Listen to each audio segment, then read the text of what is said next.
Hi there, welcome back to the second IB Economics Lanterna video. In these videos, we go through the syllabus section by section, making sure that you have a deeper understanding of the entire syllabus. Now, last video, if you saw that, we went through the idea of a market and the definition of that, and also talking about demand. Today, we're going to progress into talking about what supply is. So let's get right into it. In IB Economics, we actually define supply as the willingness and ability of producers to produce a good or service at any given price. Now, to help us understand this better, we're going to create a supply schedule. This looks quite similar to what we looked at last class with a demand schedule, right? The supply schedule, you can see, it shows you the price of a good and it shows you the quantity supplied of that good at each price. So let's pick a good, say, t-shirts, okay? Suppose the price of t-shirts is $2 a t-shirt. At $2, perhaps the quantity supplied, the amount of t-shirts available for sale, is 10. Let's suppose now instead the price of the t-shirt was $4, so quite a bit more expensive. We would assume that producers would be more likely to supply t-shirts at that price. Why?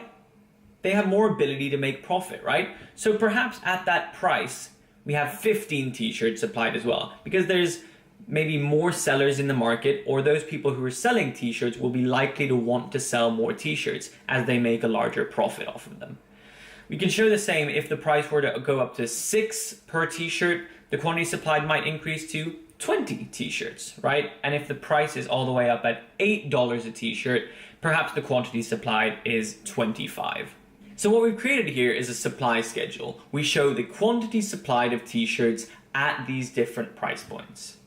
Now, just like we did with demand schedule last week, we said that although this supply schedule gives us some information about the amount of t-shirts produced and the price at which they're being sold, it doesn't paint a full picture because it just shows us snapshots of a few different prices. We know that the price of a t-shirt doesn't just have to be $2, $4, $6, or $8. It could be anything in between, right? So we take this supply schedule and we create what we call a supply curve. Now, a supply curve essentially takes the supply schedule and maps it onto a graph. So if you remember, with the supply schedule, we said that if the price of a t-shirt were $2, then the quantity supplied would be 10. So that will be our first point. When the price of the t-shirts increased to $4, 15 t-shirts were now supplied. Why were more t-shirts supplied? Well, producers now had the ability to make higher profits when they sold their t-shirts, since the price was higher, so we're going to get a higher quantity supplied of t-shirts. We then said if the price is 6, we will get 20 t-shirts supplied, and if the price is all the way up at $8 per t-shirt, then 25 t-shirts would be supplied. Now what you can see is we've created the foundation for a supply curve. If we join these dots together, we'll get a nice straight supply curve. We'll label that with an S. Now, what do we notice that's different between the supply curve from the demand curve that we drew in the previous video? Well, the supply curve is upward sloping. What does that mean? If a supply curve is upward sloping, it implies that as the price increases, so does quantity supplied. We say that there's a direct or a positive relationship between price and quantity supplied. Now that's what's called the law of supply. The law of supply states that there is a direct or positive relationship between price and quantity supplied of any good. As price goes up, so will quantity supplied. Let's suppose that in our example of a firm producing t-shirts, suddenly the price of cotton increases. This firm is producing cotton t-shirts. It's now become more expensive for them to buy cotton. What do we think is going to happen to their supply curve? Well, if any of the costs of factors of production for a firm change, such as the price of cotton when you're producing t-shirts or the price of wood when you're producing chairs, if the costs of those factors of production change, it's going to shift our supply curve. So, suppose that cotton does become more expensive. What will happen to the supply curve? Well, logically, the supply curve is going to shift to the left or inwards. Now, why do I say that? Let's draw this new supply curve. This new supply curve, I'll call it S prime. This new supply curve shows that at any given price, the quantity supplied is now lower. Fewer people will be producing t-shirts essentially.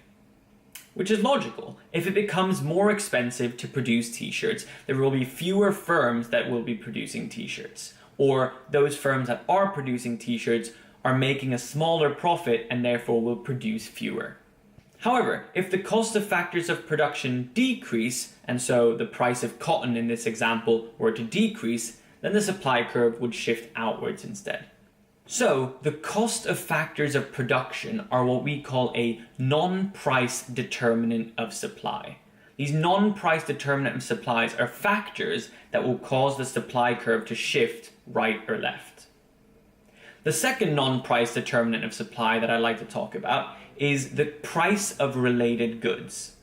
What do I mean by the price of related goods? Well, for example, this t-shirt making company, instead of producing t-shirts, could probably quite easily make sweaters. The technology and the resources that you need to produce t-shirts and sweaters are probably quite similar. So, suppose the price of sweaters increases. Sweaters are now more expensive. That means that producers have the possibility of making profit by selling sweaters, as they'll be receiving more money when they sell a sweater. In that case, t-shirt producers might start producing sweaters instead. So, as a result of sweaters becoming more expensive, t-shirt producers stopped making t-shirts and started making sweaters. So in that case, when the price of a related good to t-shirts, in this case sweaters, increased, it caused the supply curve for t-shirts to shift inwards. So, price of related goods is our second non-price determinant of supply. The third one that I want to talk about is the state of technology. Suppose someone comes up with a machine that allows you to produce t-shirts quicker and cheaper. What do you think is going to happen? As a result of that increased technology, we'll assume the supply curve shifts outwards. Now, why is that? Well, an outward shift in supply means that more t-shirts are produced at any given price. Now, this new machine that's able to produce t-shirts quicker and more efficiently is guaranteed to allow us to produce more t-shirts. Therefore, this increased level of technology shifts supply outwards. The fourth non-price determinant that I want to talk about is government intervention. Now, I don't want to talk about it too much now because government intervention, including taxes and subsidies, come back in a few sections. So let's just put it on the list for now, and we'll remember that government intervention will also shift the supply curve. But we'll revisit that in a few weeks. Now, be aware that there is no complete list of non-price determinants of supply. Every textbook and every teacher might have a slightly different list. But being aware of these main four non-price determinants of supply is extremely important for you to understand how and why the supply curve might shift. The last thing that we need to make sure of before finishing the supply section of the syllabus is being aware of the difference between a movement along a supply curve and a shift in the supply curve. Remember, any of those non-price determinants of supply that we talked about before, including the cost of factors of production, the price of related goods, the state of technology, and any government intervention, will cause shifts in the supply curve. So these non-price determinants cause shifts in the supply curve. But what causes a movement along the same supply curve? Well, suppose that the price of a t-shirt changes, we would go from this point A to this point B. When the price goes from $2 to $4, that represents a movement along the same supply curve. So we don't need to draw a new supply curve if the price of the good that we're considering changes, only if one of those non-price determinants of supply shifts. That's all for this video. Supply is quite a small section of the syllabus, but next video we're going to be looking at equilibrium, which is putting supply and demand into the same graph and considering what that means. So I'll see you then.